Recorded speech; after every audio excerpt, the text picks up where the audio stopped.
Caio, como que você virou programador? Você programa desde criança? Dessas crianças que começam a programar? Você era pequenininho, perguntava pra você, o que você quer fazer? Quer criar uma de network. Não, na verdade eu queria ser pipoqueiro. Pipoqueiro? É mesmo? Você queria ser... Por que você queria ser pipoqueiro, Caio? Conta pra porque gente. eu vi os pipoqueiros na rua e falava, pô, isso deve ser massa demais. Mas né? deve ser legal ser pipoqueiro, Deve ser realmente. legal ser pipoqueiro. Aqui em Ribeirão tem um pipoqueiro famoso, Pi.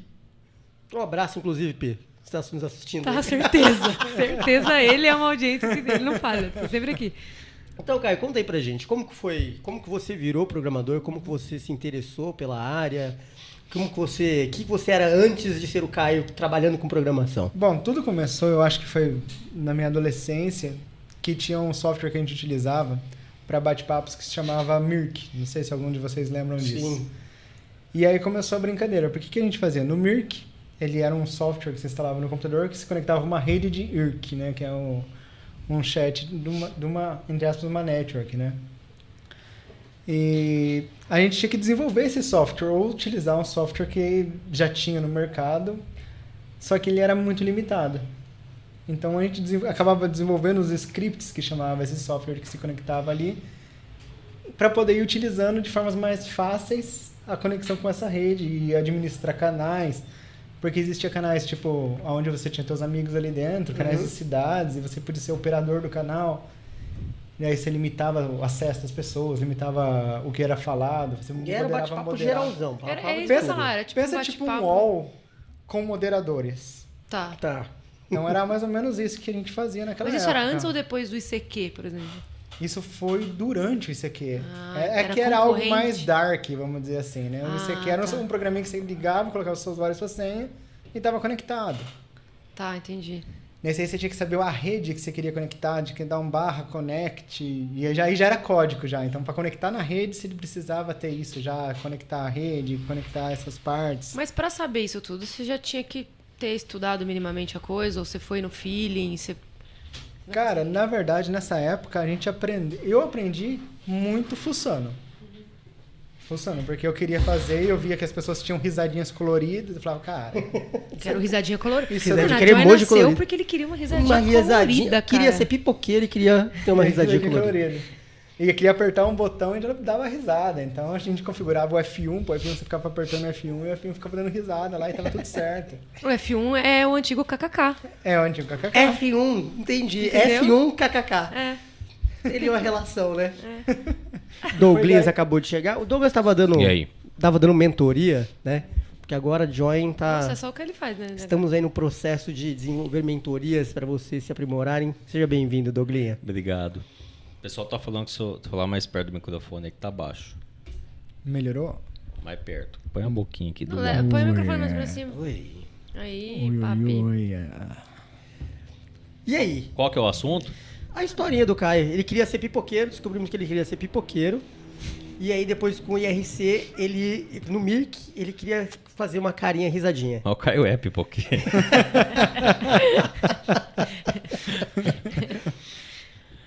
E Então- foi assim que surgiu a brincadeira de começar a programar. Uhum. Então, daí, nessa época, eu comecei a fazer esse software que, na verdade, era um script, né? Que você configurava e fazia toda essa conexão e fazia os códigos interpretarem o que você queria que executasse de forma mais fácil.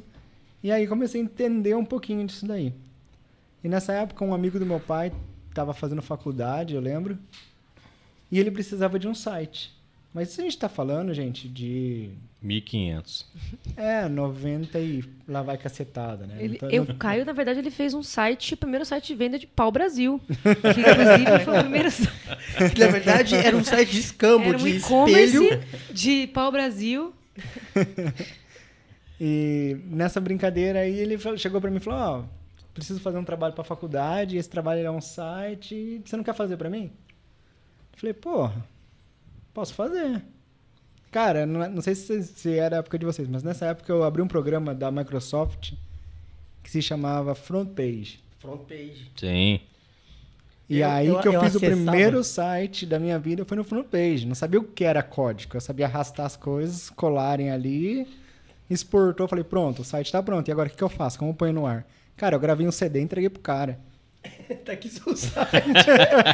Tá aqui o seu site na internet. CD? Era Um CD. assim? Não era assim, mas eu não sabia o que fazer, né? Ele falou, ó, quero um site. Falei, bom, eu vou fazer o site. Mas não sabia que tinha que hospedar o site, que tinha um servidor, que tinha o caralho a E quatro. como você fez o site? Tipo, No front page, tipo, Ah, arrastando imagenzinha, entendi. textinho, formatava como se fosse um Word. no Paint ele fez um site. Tipo no velho. Paint. Não, e o segundo site daí que eu Viu fiz só? pra ele foi no Corel. No Mas Corel.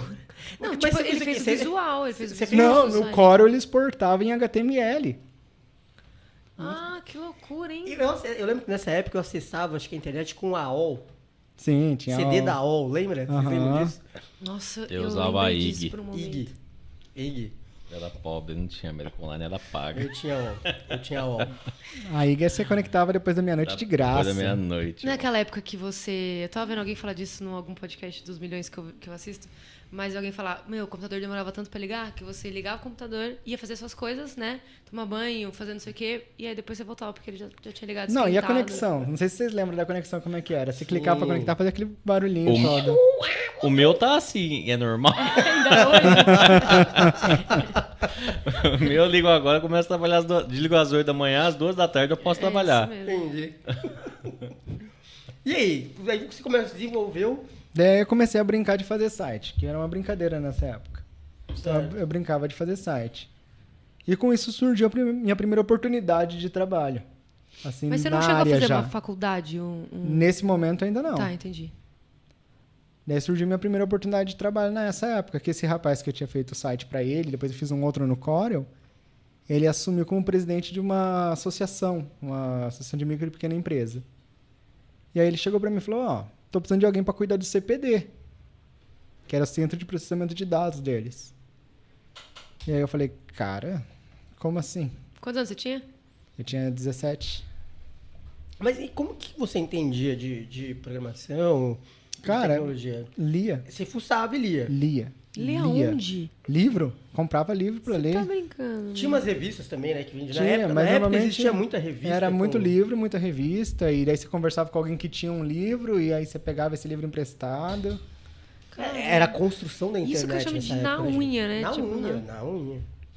E aí ele me ofereceu esse trampo, daí eu falei, cara, vamos lá, o que eu tenho que fazer? Não, você tem que formatar uns computadores, não sei o quê. Falei, caralho, isso é processamento de dados? Processamento de era o menino da TI, literalmente. Menino da TI. Ele mesmo, né? Menino da Saiu TI. com a bolsa cheia de disquete. Cara, eu tinha uma cartucheira daquelas de CD, saca? Sim. Tinha desde o Windows 95 ao Windows XP nessa época, cara. Não, era o NT. NT 4.0, não era? Não, era o XP nessa época. XP. O XP era o lançamento, então tinha que ser um computador top, um Pentium 3 pra rodar. Isso que só tinha até um ou dois na associação na época que rodava o XP, senão era o Millennium. Millennium. Ó, o Mosca Zaroia mandou aqui, boa tarde, Tim Carol, sua linda. Eu amo ele, velho. Eu amo muito ele. Esse Mosca- nome é muito bom. Mosca Zaroia, eu acho que eu vou mandar um kit pra esse cara. Nossa, ele merece um Porque o kit, cara velho. participa sempre. Os nossos kits estão ficando prontos, já estão aí, estão chegando. Já estamos apertando já os... Já pagou? Já, Ah, então tá tá bom. pago, tá pago. Pedro Vieira, boa tarde também, boa tarde, pessoal. Pessoal, quem tiver dúvidas aí pra trazer pro Caio, quem tiver perguntas, se quiserem perguntar como que ele faz pra ficar tão bonito, com aquela careca tão lustrosa, essa barba tão alinhada e bonita, pode mandar aí também. Parece o velho do Rio com a barba que não faz 2 meses, tá bom? E aí, cara, você assumiu o CPD da empresa? Eu assumi o CPD da empresa. Eu lembro que na época tinha um rapaz lá, é o Pablo, e ele que fazia essa parte, e aí eu entrei pra trabalhar junto com ele no mesmo departamento. Então, só que ele já mexia de servidor e caralho 4, e eu era um menino da TI, né? Entrei pra... Entendi. Só tinha você, tipo, o departamento era você. Eu e o Pablo na época, era Ah, esse outro rapaz. Escobar? Era quase Depois ele isso. veio a ser preso. ser preso, virou Depois ele dono, foi pra Colômbia, virou dono ficou do milionário. mundo, virou dono do mundo. Exatamente. Não, daí, com o tempo eu fiquei lá, acho que uns 4 anos eu fiquei nessa associação. E aí dentro foi surgindo oportunidades, foi trabalhando ali dentro, e aí chegava algumas solicitações pra mim, de, quero um sistema que faça isso. Daí, porra, E aí? como assim, né? Tem que desenrolar. Ou você desenrola, você desenrola. Na nossa área, você não existe esse negócio, não sei. Na nossa área, você desenrola o negócio, você faz acontecer. E ainda estudando na unha, né? Ainda nesse tempo você estava estudando na unha. Você já tinha já algumas tinha contato. pesquisas que você podia fazer. Eu lembro na época que o site que eu mais acessava era o Viva o Linux. Viva o Linux. Era vivalinux.com.br. Era o site que eu mais acessava, porque como eu cuidava muito de rede nessa época, então qualquer coisa eu precisava, não sei o que, compartilhamento de rede. Cara, não tinha um botãozinho direito compartilhar pasta, não. Eu tinha um servidor que eu tinha que compartilhar uma pasta dentro do servidor com autenticação e com log de quem está acessando o quê. Arcaico ainda, né? Na mão, tudo na mão, Não, literalmente. tudo na mão. E o controle de internet? O controle de o controle que o pessoal fluxo de podia dados. acessar. Aham. Então, Tinha isso, né? Antigamente as empresas, cada setor tinha um- uma quantidade de uso, né? Isso, o que podia acessar. Podia fazer aqui na Join isso aí, viu? Aí ia dar bom, hein? Eu fecho. A minha hora já deu. Mas sabe o que tinha também? Eu lembro que às vezes a gente era pequena, minha mãe trabalhava no hospital. E às vezes não tinha com quem ficar, a gente ia pro hospital junto com ela. E lá tinha computador.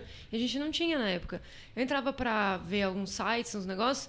E dentro de empresas tinha um bloqueio de sites que podem ser acessados. Isso, que era né? o blacklist. Tipo, Então eu não conseguia entrar tipo, no No meu Orkut. nas coisas que eu queria, exatamente. Até pouco tempo atrás. Já ficava jogando paciência, né? Camava, ficava, pinball, né? né? A galera jogava muito pinball e paciência. Paciência, verdade, verdade. Mas até pouco tempo atrás eu trabalhava numa agência de marketing e no começo os caras proibiam a galera de usar YouTube. Então a gente queria ver coisas da concorrência, estudava novas tecnologias. Como assim? Lá onde você trabalhou, não podia acessar YouTube, tinha um bloqueio. Exatamente. Que loucura. Quem não sabe, a Carol trabalhou comigo em uma agência de marketing, em setores diferentes, mas... Que loucura, nossa. Pois é. Uma agência. Mas e aí, bora nessa storytelling aí. Onde eu parei, né? Quando que você entra de fato, assim, vou estudar programação, e aí como que foi essa virada de chave? E aí como eu estava nessa área já de desenvolvimento e precisava aprender servidor, e precisava aprender as outras coisas, comecei a fazer curso. E falava, cara, isso não é pra mim, vou fazer publicidade e propaganda. Ah, você quis Eu falei, parar? cara, isso é uma bosta, você não tem descanso. Entendi. Você tem que estar aprendendo o tempo inteiro. Eu falei, vou fazer publicidade e propaganda, vou ter uma agência de publicidade e a vida vai ser fácil. E por que você quis ir para publicidade e propaganda? Porque eu já tinha facilidade com os programas de design. Ah, você foi pra essa veia de arte, né? Entendi. Eu já tinha facilidade disso. Então eu falei, vou para publicidade e propaganda. E daí aí? nessa época chegou um ponto que o Telmo, que já... Opa, falei o nome. Que esse rapaz ele acabou saindo da presidência da empresa e tal, como era cargo de confiança, cortaram todo mundo que era cargo de confiança quando entrou outro presidente. E aí eu precisava buscar alguma coisa para fazer. E o que eu sabia fazer nessa época? Software. Básico, rápido, mas software. Mas na época todo software acho que era meio básico, não tinha muita... Mas eu acho que os softwares que a gente tinha na época, eu lembro que eu comprava revista com CD que ensinava você a fazer o seu jogo. O seu jogo era pior que o Lego com Minecraft. Era um negócio pavoroso, né? E aí eu saí de lá e comecei a trabalhar assim, tentando vender sisteminhas pequenos, tipo de cadastro de cliente. Daí eu chegava o cara e me falava, eu quero um site. Eu fazia o site. E aí comecei a montar o meu primeiro negocinho assim nessa área. E aí surgiu uma oportunidade para mim trabalhar de programador numa empresa. E aí sim, entrei como programador. Uhum. E você como programador, quais eram suas funções? Até pra gente... Eu digo quais eram suas funções, porque hoje a gente tem programador de front UX. Nessa época a gente chamava de... não era nem full stack, era webmaster. Webmaster, verdade. Então, por que eu tô perguntando isso? Pra galerinha de hoje em dia, né, que nasceu aí de 2000 pra cá... Ninguém nasceu de 2000 pra cá. Tem. Isso não existe. Então, acho que tem. Entender como que era a programação antigamente e a evolução toda. Porque se a gente for ver aí, nós estamos falando de 10 anos atrás, quase. Um pouco mais, né? Um pouquinho mais, 10, 15 anos no máximo atrás. Né? O salto evolutivo que a gente teve desde lá atrás... Eu lembro que eu entrei nessa empresa e eu nunca tinha visto um Mac na minha vida. Nossa, eu fui ver. Os Macs acho que eram aqueles... Mac Color, lembra? É o Mac Color. É aquela cor amarelinho, laranjadinho, Isso era vermelhinho, muito azulzinho. hype, velho. Isso era quem tinha era tipo rico real. Rico de verdade. Não, daí eu entrei nessa empresa, né, para trabalhar nela como desenvolvedor, como programador na época. E todo mundo usava Mac, só que não era Mac, era Hackintosh. Os únicos que tinha Mac eram os dois donos da empresa. Explica o que é Hackintosh, cara. Era você dar um jeito de instalar o software da Apple dentro do computador normal. Então era o 386 Rodando que tava Mac. com o Mac OS ali. Era isso aí. Pois é, tempos difíceis. E hoje a gente tem um Mac na mão, né? Vocês já pararam pra pensar que esse é um Isso é Mac? verdade. Nós temos um Mac na mão aí, todo mundo. E aí, beleza, começamos a trabalhar aí, e fomos desenvolvendo software. A gente fazia praticamente site em WordPress. Só que eu tô te falando do WordPress versão 1. Não é? Eu acho que tá na 7, na 8, na 10, 8. sei lá que tá agora. Era WordPress 0. alguma coisa beta. 0. Jesus. Beta. A única função que ele tinha é incluir o logo. Não tinha função de imagem, mano. A gente desenvolveu uns functions dentro do sistema do WordPress para poder colocar imagem destacada, que não tinha. Então a gente fazia todo o tema, a gente fazia ele na programação realmente. Não existia esse negócio de, vou comprar um tema aqui, vou baixar um tema. Não existia isso. Você tinha que desenvolver todo o CSS, o HTML, fazer ele certinho, organizadinho, e depois integrar dentro da pasta de temas e aplicar aquele tema que você tinha feito. E hoje tem gente que reclama, que fala, vou montar um site. Né? Ela reclama. Nossa, quantos mil sites não desenvolvi na unha, assim, e daí usava... Eu lembro que daí a gente utilizava como back-end, entre aspas, o WordPress, e daí no back-end daí a gente entregava para o cliente e explicava, nos posts você faz isso para adicionar conteúdo. E o cara, não, eu quero um botão aqui para mim editar minha empresa, um botão aqui para mim fazer isso, um botão aqui para mim fazer aquilo. E a gente estilizava a porra do WordPress, velho.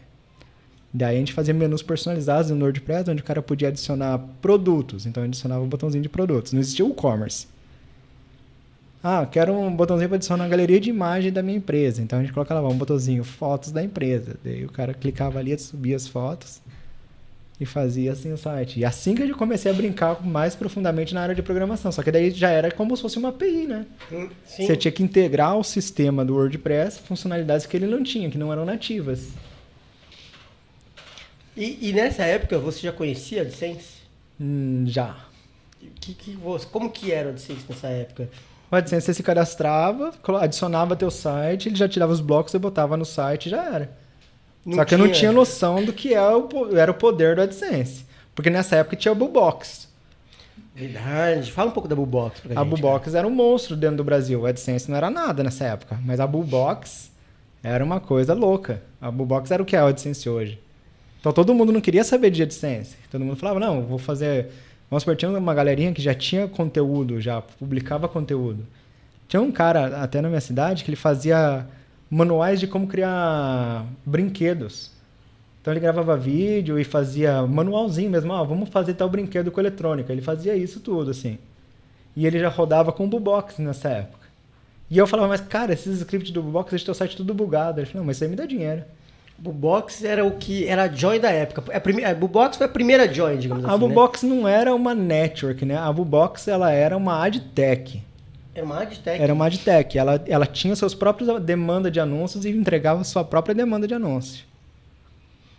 Então, a Boobox, fundada pelo Marco Gomes, quem não conhece aí, procurem saber, é um grande cara na internet. Fez uma grande revolução em todo o mercado. Ele balançou o Brasil, né, cara? Esse maluco balançou o Brasil nessa época. Daí que eu acredito que o AdSense se espertou e falou, vou perder mercado. E para você aí que é moleque, novo, tudo mais, procure saber sobre a história do Marco Gomes. Marco Gomes veio da periferia de Brasília, lá no Gama. Inclusive, acho que, se não me engano, ele voltou a morar. Estava em Nova York, voltou a morar aqui com projetos de incentivo em tecnologia voltado para a criançada carente. Vocês se recordam por quanto que a Boobox foi vendida? 36 milha? Não recordo, por isso que eu tô perguntando. Eu acho que foi Achei isso. que ele sabia. Em torno de 36 milha em 2014. Não, foi 16? antes. Não, foi antes disso. 2013. 2013 foi vendida para IFTP Digital. Acho que é FTP Digital, que era do Guga Mafra, que também é um cara gigante na internet aí. Procurem saber a história desses caras, que eles inclusive são muito nerds, estão aí sempre gravando programas no Jovem Nerd, lá no Nerdcast. Procurem saber a história de vida desses caras, que aí pode servir de um incentivo aí para você começar a trabalhar, desenvolver seu próprio negócio, correr atrás do seu.